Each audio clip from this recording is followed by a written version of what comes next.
চাওক আপোনালোকে সম্পূৰ্ণৰূপে টিনৰ ওপৰেৰে পানী এই দৃশ্য অতি ভয় লগা দৃশ্য অতি ভয়ংকৰ দৃশ্য এয়া হুজাই ডিস্ট্ৰিক্ট এয়া যমুনা চিট এইফালে দেখাওক এইফালে চাওক সম্পূৰ্ণৰূপে টিন পাতৰ ওপৰেৰে পানী গৈছে মই ছালৰ ওপৰলৈকে মই উঠি যাব পাৰিম ইচ্ছা কৰিলে মই ছালৰ ওপৰত ধৰি দিব পাৰিছোঁ এইটো চাওক চাইকেল চাওক আপোনালোকে চাইকেল কেনেদৰে বান্ধি ৰাখিছে ইমানে ভয়ানক সিচুৱেশ্যন পানী চাওক ঘৰৰ ওপৰেৰে পানী গৈছে টিন পাতৰ ওপৰেৰে পানী গৈছে ঘৰখন চাওক এইফালে চাওক যিখন ঘৰ টিন পাতৰ ওপৰেৰে পানী গৈছে এয়া চাওক ঘৰ কেনেদৰে চাওক মাত্ৰ এক হাত বাকি এই ঘৰখন চাওক কেনেদৰে পানী আসলতে ধ্বংস কৰিছে 2024 পানী এই ঘৰখন দেখুৱাব এইফালে টিন দেখুৱাব আপোনালোকক চাওক এইফালে কেনেদৰে ধ্বংস কৰিছে চাওক টিন পাতৰ ওপৰলৈকে মাত্ৰ 4 আঙ্গুল বাকি চাওক এই ঘৰখন মাত্ৰ 4 আঙ্গুল বাকি কেনেদৰে ধ্বংস কৰিছে যমুনা চিটৰ এই ঘৰখন চাওক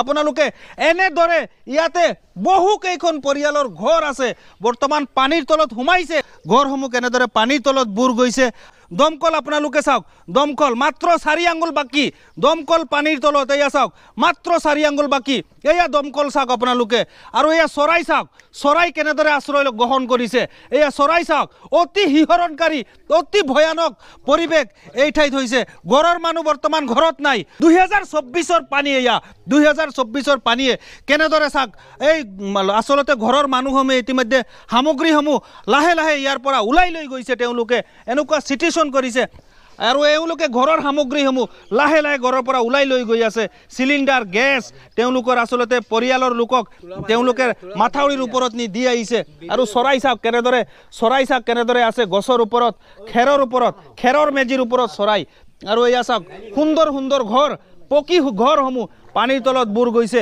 যমুনা চিটত পানীৰ তলত বুৰ গৈছে যমুনা চিটৰ পৰিৱেশ অতি ভয়ানক যমুনা চিটৰ পৰিৱেশ অতি ভয়ংকৰ আৰু চাওক কেনেদৰে পকী ঘৰ পানীৰ তলত কেনেদৰে আছে মানুহ নাই বৰ্তমান মাথাউৰিত গুচি গ'ল এইটো আন এখন ঘৰ চাওক এইখনো মই নাৱৰ পৰা দেখুৱাইছোঁ চাওক আৰু 1 কিলোমিটাৰ অহাৰ পাছত এই পৰিৱেশ দেখা পাইছোঁ বৰ্তমান সাগৰ সদৃশ পৰিৱেশৰ পাছত 1 কিলোমিটাৰ অহাৰ পাছত নাও লৈ অহাৰ পাছত নাৱৰ পৰা দেখুৱাই আছোঁ আপোনালোকক চৰাইসমূহ চাওক কেনেকৈ চাওক গছৰ ওপৰত চৰাই উঠি বহি আছে চাওক পানী এইটো আজিজুৰ ৰহমান আমাৰ এই যে নাওকা বইটা মাৰি আছে আজিজুৰ ৰহমান ভাইৰ এই ঘৰ আমাক নাৱৰে লৈ আহিছে এই পৰিৱেশ দেখাবৰ কাৰণে আমাৰ লগত অহা মোক ৰফিক হুজাইক সহযোগিতা কৰিছে যমুনা চিট অঞ্চলৰ এই যুৱকগৰাকী বহুত সাহসিকতা দেখুৱাই মোক লৈ আহিছে তেওঁ মোক কৈছে ৰফিক ভাই টেনশ্যন কৰিব নালাগে দাদা আপোনাৰ নামটো বিলাল উদ্দিন যমুনা চিটৰ বিলাল ভাই আৰু আজিজুৰ ভাই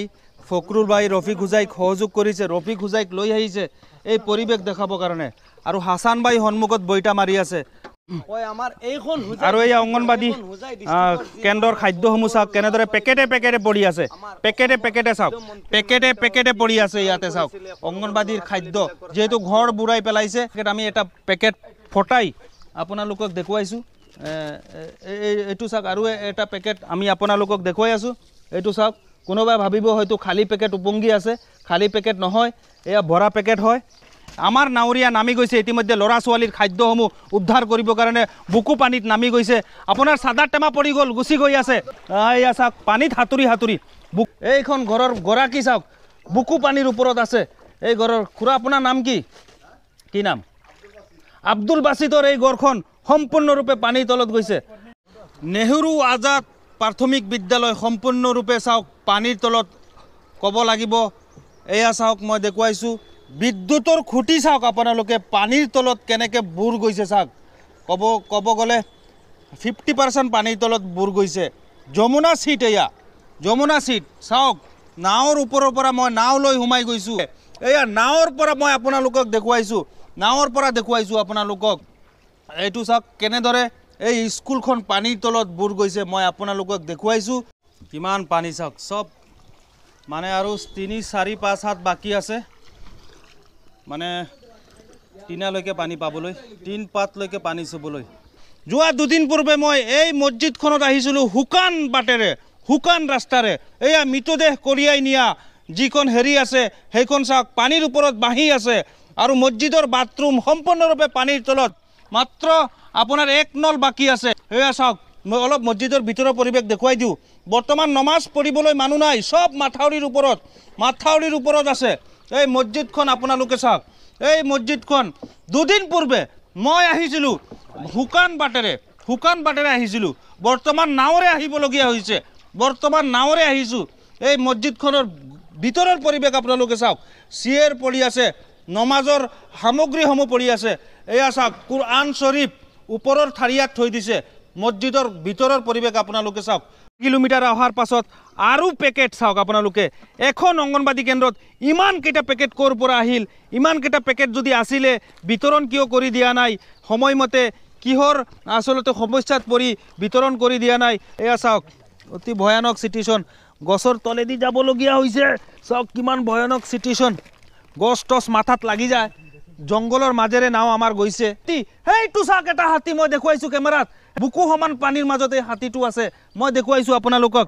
মোৰ পিছফালে আমাৰ নাও যিহেতু প্ৰথমতে এইফালে আহিছিলোঁ, এতিয়া আমি উভতাই ঘূৰাই নিব লাগিব। এই হাতীটো যিহেতু ইয়াতে অৱস্থান কৰিছে, ক'ব লাগিব এই ইমানখিনি পানীৰ মাজত চাওক ক'ত যাব, বনৰীয়া জন্তু ক'ত যাব? প্ৰচণ্ড জোৰে গৰজি উঠিছিলে, শব্দ বহুত যথেষ্ট ভয় লাগি গৈছিলে আমাৰ। এইটো ঘৰৰ পৰিৱেশ চাওক, এইটো ঘৰৰ পৰিৱেশ চাওক আপোনালোকে, চাওক কিমান ভয়ানক পানী হৈছে। এইটো চাওক ঘৰৰ ভিতৰৰ পৰিৱেশ চাওক, আচৰিত পানী হৈছে চাওক। মানুহ নাই, মানুহ ইতিমধ্যে মাথাউৰিৰ ওপৰত গুচি গ'ল। এইটোত ঘৰত নাই মানুহ না, আমাৰ এতিয়া লংখন ভিজি যাইব তো। নাও খানো চলো, নাও দি যাই দরজা আধা। ও মাই গড, অলপ কাৰণে বাচিলোঁ।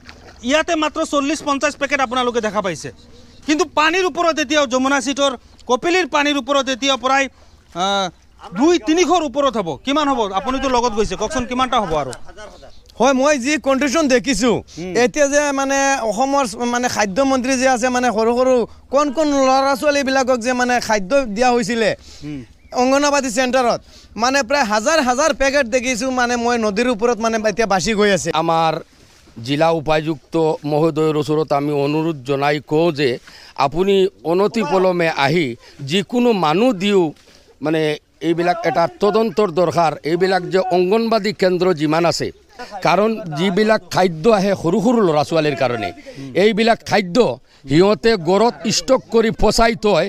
তেওঁলোকে আচৰিত হৈ গ'ল, কাৰণ এতিয়া আমি য'ত গৈছোঁ ইয়াৰ পৰা 2 কিলোমিটাৰ ভিতৰত এতিয়াও পানীত উপঙি আছে।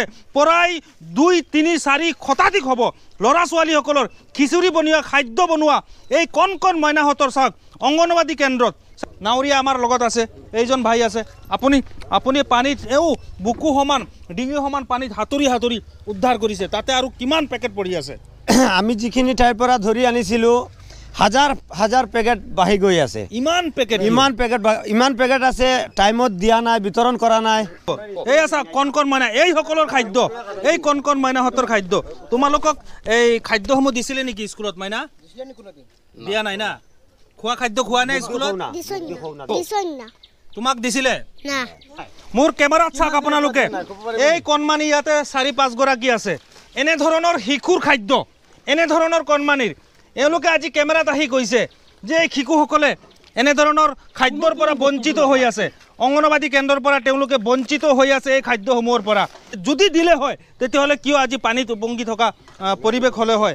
এইটো প্ৰশ্ন হ'ল হোজাই জিলা আয়ুক্তলৈ, হোজাই DC ছাৰলৈ আমাৰ এইটো প্ৰশ্ন, আৰু আপোনালোক সকলোৰে প্ৰশ্ন নহয় জানো?